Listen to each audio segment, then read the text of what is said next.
ഇന്നത്തെ വീഡിയോയുടെ കണ്ടന്റ് എന്താണ് എന്നുള്ളത് നിങ്ങൾക്ക് ഏകദേശം പിടികിട്ടിയിട്ടുണ്ടായിരിക്കണം. വെറും 200 രൂപ. ഈ 200 രൂപ കൊണ്ട് നമുക്ക് ഒരു QR കോഡ് സംഘടിപ്പിക്കാം. QR കോഡ് മനസ്സിലാകാത്ത ആളുകൾ ഉണ്ടെന്ന് ഞാൻ കരുതുന്നില്ല. നമ്മളിപ്പോൾ എല്ലാവരും ഗൂഗിൾ പേ, ഫോൺ പേ, അങ്ങനെ ഒരുപാട് പേകളുടെ കൂട്ടത്തിലാണ്. അങ്ങനെയാണ് നമ്മൾ ചെറിയ കടകളിൽ ചെന്നാൽ പോലും വളരെ എളുപ്പം പേ ചെയ്യാൻ പറ്റുന്ന ഒരു സംവിധാനം, അതായത് ഓൺലൈൻ പേയ്മെന്റ് ചെയ്യാൻ പറ്റുന്ന, വിർച്വൽ പേയ്മെന്റ് ചെയ്യാൻ പറ്റുന്ന ഒരു സംവിധാനം. ആ സംവിധാനം ഒരുക്കുന്നതിന് പല പല കടമ്പകൾ നമ്മൾ കടക്കേണ്ടതായിട്ടുണ്ട്. അത് വെറും 200 രൂപയ്ക്ക് എങ്ങനെ കടക്കാം എന്നുള്ളതാണ് ഇവിടെ പറയുന്നത്. ഇത് ഏറ്റവും കൂടുതൽ ഗുണകരമാകുന്നത് ഓട്ടോ ടാക്സി ഡ്രൈവേഴ്സ്, തെരുവോര കച്ചവടക്കാർ, ചെറിയ മാടക്കടകൾ, പെട്ടിക്കടകൾ, ആ തരത്തിലുള്ള, ഇല്ലെങ്കിൽ നമ്മളുടെ പാല് വിൽക്കുന്ന ആളുകൾ, ന്യൂസ് പേപ്പർ വിൽക്കുന്ന ആളുകൾ, മാഗസിൻസ് വിൽക്കുന്ന ആളുകൾ, അങ്ങനെ ഏറ്റവും ചെറിയ തലത്തിലുള്ള ബിസിനസ് ചെയ്യുന്ന ആളുകൾക്ക്, കൂടാതെ നമ്മൾ ഇവിടെ പറയുന്ന 100 രൂപയ്ക്കും 500 രൂപയ്ക്കും 1000 രൂപയ്ക്കും ഒക്കെ തുടങ്ങാം എന്ന് പറയുന്ന ചെറുകിട ബിസിനസ് ചെയ്യുന്ന ആളുകൾ, ഇവർക്കൊക്കെ വളരെ വേഗം അല്ലെങ്കിൽ വളരെ എളുപ്പം ഉപയോഗിക്കാവുന്നതും വെറും 200 രൂപ മുടക്കി ചെയ്യാവുന്നതുമായ ഒരു പേയ്മെന്റ് സിസ്റ്റമാണ് ഇന്നിവിടെ പറയുന്നത്. കാരണം ഇവരൊക്കെ അവർക്ക് വേണ്ടുന്ന അല്ലെങ്കിൽ അവർക്ക് വരേണ്ടുന്ന പേയ്മെന്റുകൾ എടുക്കാനായിട്ട് ഒരു കറണ്ട് അക്കൗണ്ട് തുടങ്ങാൻ പോയാൽ ബാങ്കിൽ 5000 രൂപ തൊട്ട് മുകളിലോട്ടാണ് ചാർജസ്. അതിനുശേഷം ഇങ്ങനെയുള്ള ആപ്പുകൾ, അതായത് പേ ചെയ്യുന്ന ആപ്പുകൾ, ഗൂഗിൾ പേ ഇല്ലെങ്കിൽ ഫോൺ പേ, അങ്ങനെയുള്ള ആപ്പുകൾ എടുത്തു കഴിയുമ്പോൾ അതിനും സർട്ടൻ ചാർജസ് ഉണ്ട്. അത് കൂടാതെ അതിന്റെ QR കോഡുകൾ ലഭിക്കുന്ന സ്റ്റാൻഡ് പോലെയുള്ള കാര്യങ്ങൾക്കും ചെറിയ രീതിയിലുള്ള ചാർജുകൾ ഉണ്ട് എന്നാണ് അറിയാൻ കഴിഞ്ഞത്. എന്നാൽ അതൊക്കെ ഒഴിവാക്കിക്കൊണ്ട് വെറും 200 രൂപയ്ക്ക് നമ്മൾ ഇവിടെ ഇത് സമ്പാദിക്കാൻ പോവുകയാണ്. അതായത് 200 രൂപ മുടക്കിയാൽ നമുക്ക് 3 QR കോഡുകൾ കിട്ടും. ഈ 3-ൽ 2 നമുക്ക് ഇപ്പം നമ്മളുടെ വാഹനമാണെങ്കിൽ അതിന്റെ പുറത്തൊട്ടിക്കാം. ഇനി അതല്ലെങ്കിൽ നമുക്ക് ചെറിയ ഷോപ്പാണെങ്കിൽ അവിടെ ഒട്ടിക്കാം. 3-മത്തേത് സ്റ്റാൻഡിൽ ഒട്ടിക്കുന്നതാണ്. നിങ്ങൾ കണ്ടു കാണും, എല്ലായിടത്തും ഉണ്ട് ഇപ്പോൾ അത്. അങ്ങനെ സ്റ്റാൻഡിൽ ഒട്ടിക്കാവുന്ന ആ സ്റ്റാൻഡ് സഹിതം നമുക്ക് ലഭിക്കും. ഇതിനേക്കാൾ ഉപരി ഏറ്റവും വലിയ പ്രത്യേകത എന്ന് പറഞ്ഞു കഴിഞ്ഞാൽ, നമ്മളിപ്പോൾ പെട്രോൾ പമ്പിലോ ഇല്ലെങ്കിൽ വലിയ സൂപ്പർ ബജാറിലോ ഒക്കെ ഇതുപോലെ ഗൂഗിൾ പേ ഒക്കെ ചെയ്ത് കഴിയുമ്പോഴത്തേക്ക് അവിടെ ഉടനെ ഒരു അനൗൺസ്മെന്റ് കേൾക്കാം. 250 രൂപ അടച്ചിരിക്കുന്നു ഇല്ലെങ്കിൽ 500 രൂപ അടച്ചിരിക്കുന്നു എന്ന് പറഞ്ഞ് കേൾക്കാം. അതാണ് അവർ പെട്ടെന്ന് തിരിച്ചറിയാൻ, അതായത് അവരുടെ അക്കൗണ്ടിലോട്ട് കയറി നോക്കാൻ അവർക്ക് സമയം കാണില്ല. പക്ഷെ പേയ്മെന്റ് കൃത്യമായിട്ട് അവിടെ അനൗൺസ് ചെയ്തുകൊണ്ടിരിക്കും. ഈ അനൗൺസ്മെന്റ് ചെയ്യുന്ന ആ ഒരു ഡിവൈസ്, അതിനും ചാർജസ് ഉണ്ട്. അതിന് ഏകദേശം 1500 തൊട്ട് മുകളിലോട്ടാണ് ചാർജസ് എന്നാണ് അറിയാൻ കഴിഞ്ഞത്. ഈ അനൗൺസ്മെന്റും നമുക്ക് ഫ്രീ ആയിരിക്കും. അതാണ് ഇവിടെ ഇന്ന് പറയാൻ പോകുന്നത്. നമ്മൾ ചെയ്യേണ്ടത് എന്താണ് എന്നാണ് ഇനി പറയുന്നത്. നമുക്ക് നേരെ നമ്മളുടെ പോസ്റ്റ് ഓഫീസിലോട്ട് ചെല്ലാം. ഇന്ത്യ പോസ്റ്റൽ പേയ്മെന്റ് ബാങ്ക് എന്നൊരു സിസ്റ്റം ഉണ്ട്. അതായത് പോസ്റ്റൽ ബാങ്ക് തന്നെ. അവിടുത്തെ പ്രീമിയം അക്കൗണ്ട് നമ്മൾ എടുക്കുകയാണ്. ഈ അക്കൗണ്ട് എടുക്കാൻ വലിയ കാലതാമസമൊന്നുമില്ല. ജസ്റ്റ് ചെല്ലുക, നമ്മളുടെ ആധാർ കാർഡ് കയ്യിൽ കരുതുക. ഇനി അതില്ലെങ്കിൽ ആധാർ കാർഡിന്റെ നമ്പർ കയ്യിൽ ഉണ്ടായിരിക്കണം. നമ്മൾ ഉപയോഗിക്കാൻ പോകുന്ന ഇല്ലെങ്കിൽ ഈ ആപ്പ് ഇൻസ്റ്റാൾ ചെയ്യാൻ പോകുന്ന ഫോൺ കയ്യിൽ ഉണ്ടായിരിക്കണം. അതൊരു സ്മാർട്ട് ഫോൺ ആയിരിക്കണം. അവിടെ ചെന്ന് നമ്മളുടെ കാര്യങ്ങൾ പറഞ്ഞു കഴിഞ്ഞാൽ ഉടൻ അവർ ആധാർ നമ്പർ ചോദിക്കും. ഇത് എല്ലാ പോസ്റ്റ് ഓഫീസുകളിലും ഉണ്ട് എന്നുള്ള കാര്യം വ്യക്തമായി പറയുകയാണ്. നിങ്ങൾ നിങ്ങളുടെ അടുത്തുള്ള പോസ്റ്റ് ഓഫീസിൽ ചോദിക്കുക.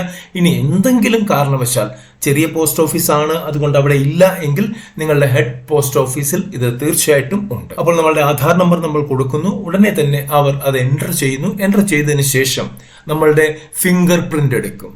ഈ ആധാറിൽ തന്നെ നമ്മുടെ KYC ഉണ്ട്. വേറെ ചോദ്യങ്ങളും പറച്ചിലുകളും ഒന്നുമില്ല. നമ്മളുടെ ഫിംഗർ പ്രിന്റ് എടുക്കും. അതിനുശേഷം അപ്പോൾ തന്നെ നമ്മളുടെ ഫോണിലേക്ക് ഒരു OTP വരും. ആ OTP കൊടുത്തു കഴിയുമ്പോൾ നമ്മളുടെ അക്കൗണ്ട് റെഡിയായി വെറും 200 രൂപയ്ക്ക്. അപ്പോൾ തന്നെ നമുക്ക് ഒരു ATM കാർഡ് ലഭിക്കും. കൂടാതെ നമുക്ക് ഞാൻ ഈ പറഞ്ഞ 3 QR കോഡുകൾ വിത്ത് സ്റ്റാൻഡ് ലഭിക്കും. ഫ്രീ ആണ്. ഇതിന് ഒന്നും ഒരു സർവീസ് ചാർജും ഇല്ല എന്നുള്ളതാണ് ഏറ്റവും വലിയ പ്രത്യേകത. ഈ നമ്മൾ കൊടുക്കുന്ന 200 രൂപയിൽ 149 രൂപയാണ് ആക്ച്വൽ കോസ്റ്റ്, പ്ലസ് അതിന്റെ GSTയും കാര്യങ്ങളും ഒക്കെയാണ് വരുന്നത്. അങ്ങനെയാണ് 200 രൂപ ആകുന്നത്. ഇതിന്റെ പേര് ഡാക് പേ എന്നാണ്. ഡാക് എന്ന് വെച്ചാൽ പോസ്റ്റ്, ഡാക് പേ എന്നാണ് ഇതിന്റെ പേര്. ഇവിടെ നമുക്ക് ഇനി എന്തെല്ലാം ചെയ്യാം എന്ന് കൂടെ അറിഞ്ഞിരിക്കണം. നമുക്ക് ഡെയിലി 10,000 രൂപ വരെ ഡിപ്പോസിറ്റ് ചെയ്യാം, പിൻവലിക്കാം. അതെങ്ങനെയാണ് എന്ന് കൂടെ പറയാം. നമ്മൾ അങ്ങോട്ട് പോകേണ്ട കാര്യമില്ല. നമ്മളുടെ ഒരു കോൾ പോസ്റ്റ്മാന് ചെന്ന് കഴിഞ്ഞാൽ അദ്ദേഹം ആ പണവുമായിട്ട് നമ്മളുടെ വീട്ടിൽ ഇല്ലെങ്കിൽ നമ്മളുടെ ഷോപ്പിൽ നമ്മൾ എവിടെയാണോ ഉള്ളത് അവിടെ എത്തും. അത് കൂടാതെ തന്നെ നമുക്ക് പോസ്റ്റ് ഓഫീസിൽ സേവിംഗ് അക്കൗണ്ട് ഉണ്ടെങ്കിൽ അത് ഇതുമായിട്ട് ലിങ്ക് ചെയ്ത് കഴിഞ്ഞാൽ നമ്മളുടെ ഈ ലിമിറ്റ് കൂടും. അതായത് 10,000 എന്നുള്ള ലിമിറ്റ് കൂടും. പിന്നെ നമ്മൾ ഡയറക്റ്റ് ബാങ്കിലോട്ട് ചെല്ലുകയാണെങ്കിൽ 10,000 അല്ല, മാക്സിമം നമുക്ക് എത്ര വേണമെങ്കിലും എടുക്കാം. അതിന്റെ പരിധി 2 ലക്ഷം രൂപ വരെയാണ്. ഈ അക്കൗണ്ട് എടുക്കാൻ നമ്മൾ നേരത്തെ പറഞ്ഞ ഡാക് പേയുടെ ഒരു ആപ്പ് നമ്മളുടെ ഫോണിൽ ഇൻസ്റ്റാൾ ചെയ്യേണ്ടതായിട്ട് വരും. അത് അവർ തന്നെ കൃത്യമായിട്ട് പറഞ്ഞു തരും. ഇവിടെ നമുക്കിനി എന്തെല്ലാം സർവീസുകൾ ഇതിൽ ലഭിക്കും എന്നുകൂടെ നോക്കാം. 1, നമുക്ക് ഫോൺ റീചാർജ് ചെയ്യാൻ പറ്റും. പിന്നെ 2, നമുക്ക് മൊബൈൽ പോസ്റ്റ് പെയ്ഡ് ആണെങ്കിൽ അതിന്റെ പേയ്മെന്റ് അടയ്ക്കാൻ പറ്റും. 3, ലാൻഡ് ലൈനിന്റെ പേയ്മെന്റ് അടയ്ക്കാൻ പറ്റും. ഇലക്ട്രിസിറ്റി ചാർജുകൾ അടയ്ക്കാൻ പറ്റും. 6, ബ്രോഡ്ബാൻഡ് കണക്ഷൻ, അതായത് ഇന്റർനെറ്റ് കണക്ഷൻ, അതിന്റെയൊക്കെ ചാർജസ് ഉണ്ടെങ്കിൽ അത് പേ ചെയ്യാൻ പറ്റും.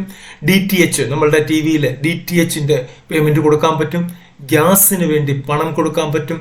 ഫാസ്ടാഗ് എടുക്കണമെങ്കിൽ പണം കൊടുക്കാൻ പറ്റും. ഇതുപോലെ ഒരുപാട് സർവീസുകളുണ്ട്. കുറച്ച് ഞാൻ പറഞ്ഞു എന്നേ ഉള്ളൂ. അപ്പോൾ ഇടയ്ക്ക് ഞാനൊരു കാര്യം പറഞ്ഞു, നമുക്ക് പേയ്മെന്റ് ലഭിക്കുമ്പോൾ ഒരു ശബ്ദം, അതായത് അതിനെക്കുറിച്ച് ഒരു അനൗൺസ്മെന്റ് വരും എന്നുള്ളത്. അത് ഫ്രീ ആണ് എന്നും പറഞ്ഞു. അത് മറ്റൊന്നുമല്ല, ഈ ആപ്പ് ഇൻസ്റ്റാൾ ചെയ്യുന്നതിലൂടെ നമുക്ക് ആരെങ്കിലും പേയ്മെന്റ് ചെയ്ത് കഴിഞ്ഞാൽ, അതായത് നമ്മളിപ്പോൾ കടയാണെങ്കിൽ തീർച്ചയായിട്ടും ആളുകൾ പേയ്മെന്റ് ചെയ്യുമല്ലോ. QR കോഡ് സ്കാൻ ചെയ്തോ അല്ലെങ്കിൽ നമ്മളുടെ നമ്പർ മേടിച്ചോ പേ ചെയ്ത് കഴിഞ്ഞാൽ ഏത് പ്ലാറ്റ്ഫോമിൽ നിന്ന് ചെയ്താലും ഉടനെ തന്നെ നമ്മളുടെ ഫോണിൽ ആ ശബ്ദം ഉച്ചത്തിൽ പറയും. നമുക്ക് ഇത്ര 100 രൂപ പേ ചെയ്തിരിക്കുന്നു എന്ന് പറയും. അതിപ്പോൾ ഇംഗ്ലീഷിൽ മാത്രമേ ഉള്ളൂ. ഇൻ ഫ്യൂച്ചർ അത് മറ്റുള്ള ലാംഗ്വേജുകളിലും ഉണ്ടാകാനുള്ള സാധ്യത ഉണ്ട്. ഞാൻ നിങ്ങളെ ആ പോസ്റ്റ് ഓഫീസിന്റെ സൈറ്റിലേക്ക് ഒന്ന് കൂട്ടിക്കൊണ്ടു പോവുകയാണ്. ഇതാണ് ആ സൈറ്റ്. നമ്മൾ എടുക്കുന്ന അക്കൗണ്ടിന്റെ പ്രീമിയം സേവിംഗ് അക്കൗണ്ട് എന്നാണ് പറയുന്നത്. ഇതിന്റെ ലിങ്ക് ഡിസ്ക്രിപ്ഷൻ ബോക്സിൽ കൊടുത്തേക്കാം. നിങ്ങൾക്കും കയറി ചെക്ക് ചെയ്യാം. അതിനേക്കാൾ ബെറ്റർ നിങ്ങൾ നേരെ പോസ്റ്റ് ഓഫീസിലോട്ട് പോകുന്നത് തന്നെയാണ്. ഇന്ന് തന്നെ ഈ വീഡിയോ കണ്ടു കഴിഞ്ഞാൽ ഉടനെ തന്നെ, ഒരുപക്ഷെ നാളെ, നിങ്ങൾ പോസ്റ്റ് ഓഫീസിൽ പോയി 200 രൂപയും നിങ്ങളുടെ ആധാർ നമ്പറും കൂടെ കൊണ്ടു ചെന്ന് കഴിഞ്ഞാൽ അപ്പോൾ തന്നെ നിങ്ങൾക്ക് ഇത് എടുക്കാൻ പറ്റും.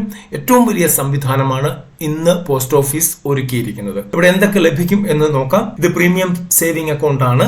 ഇവിടെ ഫ്രീ ഡോർ സ്റ്റെപ്പ് ബാങ്കിങ്, അതായത് നമ്മളുടെ വീട്ടിലോട്ട് ബാങ്ക് വരും. Free cash deposit and withdrawal, സാധാരണ ബാങ്കുകളിൽ ഡിപ്പോസിറ്റ് ചെയ്യുമ്പോഴും വിഡ്രോൾ ചെയ്യുമ്പോൾ ചില കണ്ടീഷനുകളിൽ അവർ ചാർജസ് ഈടാക്കാറുണ്ട്. ഇവിടെ അങ്ങനൊന്നുമില്ല.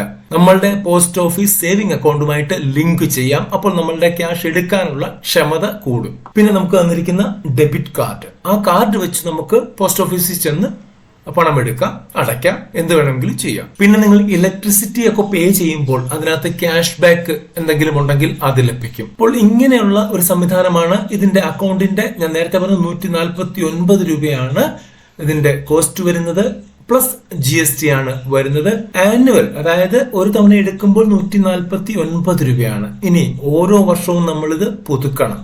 അതിന് 99 രൂപ നമ്മൾ കൊടുക്കേണ്ടതായിട്ട് വരും. ബാക്കിയുള്ള ഡീറ്റെയിൽസ് എല്ലാം നിങ്ങൾ പോസ്റ്റ് ഓഫീസിൽ ചെന്ന് കൃത്യമായിട്ട് മനസ്സിലാക്കുക. നിങ്ങൾക്ക് ചെറിയ കച്ചവടക്കാർക്ക്, ഇതുപോലുള്ള ഓട്ടോ ടാക്സി ഡ്രൈവർമാർക്ക്, ഇല്ലെങ്കിൽ പത്രം വിൽക്കുന്നവർക്ക്, പാല് വിൽക്കുന്നവർക്ക്, പച്ചക്കറി കട നടത്തുന്നവർക്ക്, മാടക്കട നടത്തുന്നവർക്ക്, ഇവർക്ക് ഏറ്റവും എളുപ്പം, അധികം പൈസ മുടക്കാതെ, അധികം സർവീസ് ചാർജ് കൊടുക്കാതെ എടുക്കാൻ പറ്റുന്ന ഏറ്റവും വലിയ സംവിധാനമാണ് ഇത്. നിങ്ങൾക്ക് ഇത് ഇഷ്ടപ്പെട്ടെങ്കിൽ തീർച്ചയായിട്ടും ലൈക്ക് ചെയ്യാതെ പോകരുത്. പ്ലസ് ഷെയർ ചെയ്തേക്കുക. ഒരു പക്ഷെ നിങ്ങൾക്ക് ഇത് ആവശ്യമുണ്ടായിരിക്കില്ല, എന്നാൽ ആവശ്യമുള്ള ഒരുപാട് പേര് നമ്മളുടെ സമൂഹത്തിലുണ്ട്. അവർക്കൊന്ന് ഷെയർ ചെയ്ത് കൊടുക്കുക. ആരെങ്കിലും എടുക്കുന്നെങ്കിൽ, അവർക്കൊരു ഗുണം കിട്ടുന്നെങ്കിൽ കിട്ടട്ടെ. പിന്നെ നിങ്ങളുടെ അഭിപ്രായം, ഇങ്ങനെ ഒരു പോസ്റ്റ് ഓഫീസ് സേവനം നല്ലതാണോ ചീത്തയാണോ എന്നുള്ള ഒരു അഭിപ്രായം നിങ്ങൾ ഇവിടെ കുറിക്കണം. ചാനലിൽ ആദ്യമാണെങ്കിൽ സബ്സ്ക്രൈബ് ചെയ്യണം, അത് പറയേണ്ട കാര്യമില്ലല്ലോ. അടുത്ത വീഡിയോയുമായിട്ട് വരുന്നവരെ നന്ദി, നമസ്കാരം.